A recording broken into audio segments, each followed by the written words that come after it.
வணக்கம். இன்னைக்கு நாம ரொம்பவே சூடான அதே சமயம் பல தசாப்தங்களா தீர்க்கப்படாம இருக்கிற ஒரு முக்கியமான விவகாரத்தை அலசப் போறோம். அதுதான் மேகதாது அணை பிரச்சனை.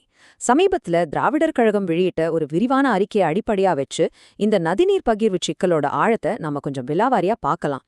நேரடியா விஷயத்துக்குள்ள போயிடலாமா? இந்த சிக்கலை முழுமையா புரிஞ்சுக்க இதோட வரலாற்று பின்னணி, திட்டத்தோட தற்போதைய நிலை, பின்னணியில இருக்கிற சட்ட போராட்டங்கள், இரண்டு மாநிலங்களோட முரண்படும் வாதங்கள், அப்புறம் இதனால உருவாகி இருக்கிற போராட்ட அறைகோவல்னு எல்லாத்தையும் ஒன்னொன்னா பார்க்க போறோம். சரி, முதல்ல இந்த காவிரி அணைகளோட வரலாற்ற கொஞ்சம் திரும்பி பார்ப்போம்.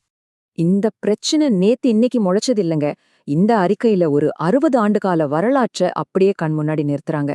அதாவது 1931ல வெறும் 12,000 ஹெக்டேர் நிலங்களுக்கு பயன்படுற மாதிரி கட்டப்பட்ட கிருஷ்ணராஜசாகர் அணையில தொடங்கி 60கள்லயும் 80கள்லயும் கபினி, ஹேமாவதி, ஹரங்கி, சுவர்ணாவதின்னு அடுத்தடுத்து நிறைய அணைகள் கட்டப்பட்டது. இதனால என்னாச்சுன்னு பாத்தீங்கன்னா, தமிழ்நாட்டுக்கு வரவேண்டிய நீரோட அளவு படிப்படியா குறைய ஆரம்பிச்சது. ஒவ்வொரு புது அணை வரும்போதும் தமிழக விவசாயிகளுக்கான தண்ணீர் குறைஞ்சுகிட்டே வந்தது. இந்த வரலாற்று பின்னணியிலிருந்து தான் இப்போ மேகதாது திட்டத்துக்கு எதிரா இருக்கிற அச்சத்தை நம்ம புரிஞ்சுக்க வேண்டியிருக்கு. இப்போ இந்த மேகதாது திட்டத்தோட யதார்த்த நிலை என்னன்னு பாப்போம். ஆதார கட்டுரையின்படி பாத்தீங்கன்னா, கர்நாடகால இருக்கிற எல்லா முக்கிய அரசியல் கட்சிகளுமே இந்த அணைய கட்டியே தீர்வோன்னு ரொம்ப உறுதியா இருக்காங்க. ஆனா இந்த அணை எங்க வரப்போகுதுன்னு தெரியுமா? ராம்நகர் மாவட்டத்துல, அதாவது தமிழ்நாட்டுக்குள்ள காவேரி நுழையிற அந்த ஒகேனக்கல்லுக்கு வெறும் 15 கிலோமீட்டர் முன்னாடி. கொஞ்சம் யோசிச்சு பாருங்க, ஒரு மாநில எல்லைய தொடறதுக்கு ஜஸ்ட் கொஞ்சம் தூரத்துக்கு முன்னாடி இவ்ளோ பெரிய கட்டமைப்பை உருவாக்குறது புவியியல் ரீதியாகவும் சரி, விவசாயிகள் கிட்டயும் சரி, எவ்ளோ பெரிய பதற்றத்தை உருவாக்கும். அதுவும் இந்த திட்டத்தோட அளவு பாருங்க, 67 டிஎம்சி. இது சாதாரண தடுப்பணை கிடையாதுங்க. இவ்வளவு பெரிய கொள்ளளவுல தண்ணிய தேக்கி நிறுத்தினா தமிழ்நாட்டுக்கு வரவேண்டிய பாசன நீர் முற்றிலுமா தடுக்கப்படும் அந்த அறிக்கை எச்சரிக்குது. விவசாயம் மட்டுமில்லாம குடிநீருக்கும் மிகப்பெரிய தட்டுப்பாடு வரும். சுருக்கமா சொல்லணும்னா, இந்த அணை வந்தா வளமான காவிரி டெல்டா முழுசும் பாலைவனமா மாறிடும் அப்படிங்கிறதுதான் திராவிடர் கழகத்தோட மிக கடுமையான குற்றச்சாட்டா முன்வைக்கப்படுது. அடுத்து இது சம்பந்தமான சட்ட போராட்டங்கள் இப்போ எந்த நிலைமையில இருக்குன்னு தெரிஞ்சுக்கிறது ரொம்பவே முக்கியம்.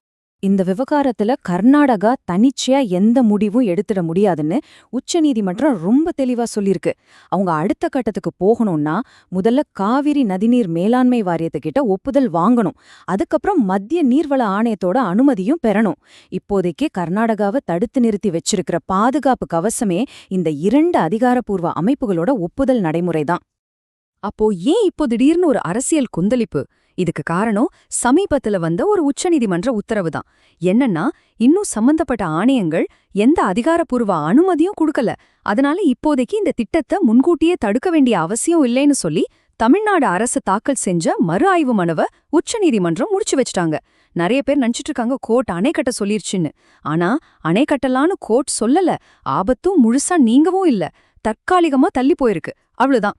இந்த சட்ட ரீதியான நிச்சயமற்ற தன்மைதான் தற்போதைய பதட்டத்துக்கு மிக முக்கிய காரணம். இந்த இடத்துலதான் இரு மாநிலங்களோட முரண்படும் வாதங்களை நம்ம ரொம்ப கவனமா பார்க்கணும். 177 டிஎம்சி இந்த ஒற்றை எண் தான் ஒட்டுமொத்த பிரச்சனைக்கும் மையப்புள்ளி. இது தமிழ்நாட்டுக்கு சட்டப்பூர்வமா ஒதுக்கப்பட்ட நீரோட அளவு. ஆனா இந்த ஒரு எண்ணை 2 மாநிலங்களும் எப்படி பாக்குறாங்க அப்படிங்கறதுலதான் பெரிய விரிசலே இருக்கு. கர்நாடகாவோட வாதம் என்னன்னா, நாங்க உங்களுக்கு சேர வேண்டிய 177 டிஎம்சி தண்ணிய கொடுத்துட்டா அப்புறம் நாங்க அணை கட்டுறது எதிர்க்க உங்களுக்கு என்ன உரிமை இருக்கு அப்படின்னு கேக்குறாங்க. ஆனா திராவிடர் கழகம் இதுக்கு வைக்கிற எதிர்கேள்வி ரொம்ப லாஜிக்கலானது.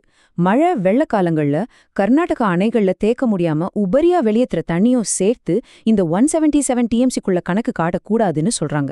ஏன்னா நம்ம மேட்டூர் அணை நிரம்புவதே அந்த மாதிரி வர கட்டுப்பாடற்ற வெள்ள நீர்ல தான். இப்போ மேகதாதுல அணை கட்டி அந்த வெள்ள நீரையும் தடுத்துட்டா தமிழக விவசாயத்தோட நிலைமை என்ன ஆகும்? இந்த சிக்கலான உறவை விளக்க அறிக்கையில ரொம்ப அருமையான ஒரு கிராமத்து பழமொழிய பயன்படுத்தியிருக்காங்க. தாயும் பிள்ளையும் ஒண்ணுனாலும் வாயும் வயிறும் வேற.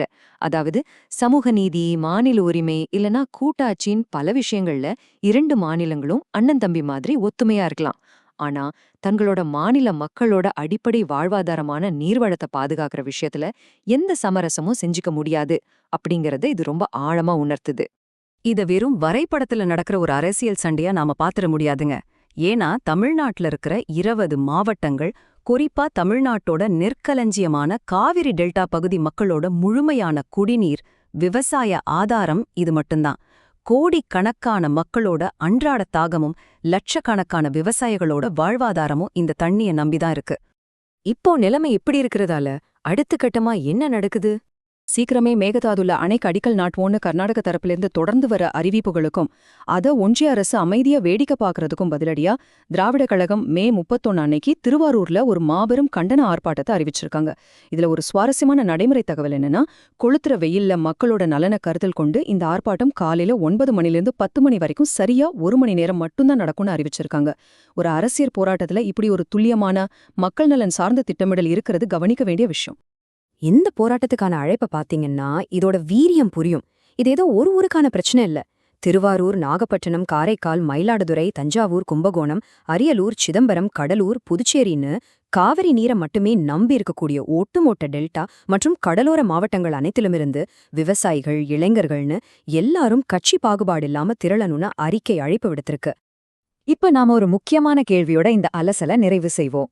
காவிரி படுகையோட எதிர்காலத்துல மாநிலங்களுக்கான உரிமைகளுக்கும் ஒரு பிராந்திய மக்களோட அத்தியாவசிய நீர் தேவைகளுக்கும் இடையிலான அந்த சமநிலை எப்போ சரி செய்யப்பட போகுது? பல தலைமுறைகளா தொடர்ற இந்த போராட்டத்துல ஒரு நிரந்தரமான நியாயமான தீர்வு எப்படி சாத்தியமாகும்? இது வெறும் அணைக்கான பிரச்சனை இல்லைங்க, லட்சக்கணக்கான விவசாயிகளோட உயிர்நாடி சம்பந்தப்பட்ட கேள்வி. தொடர்ந்து சிந்திப்போம்.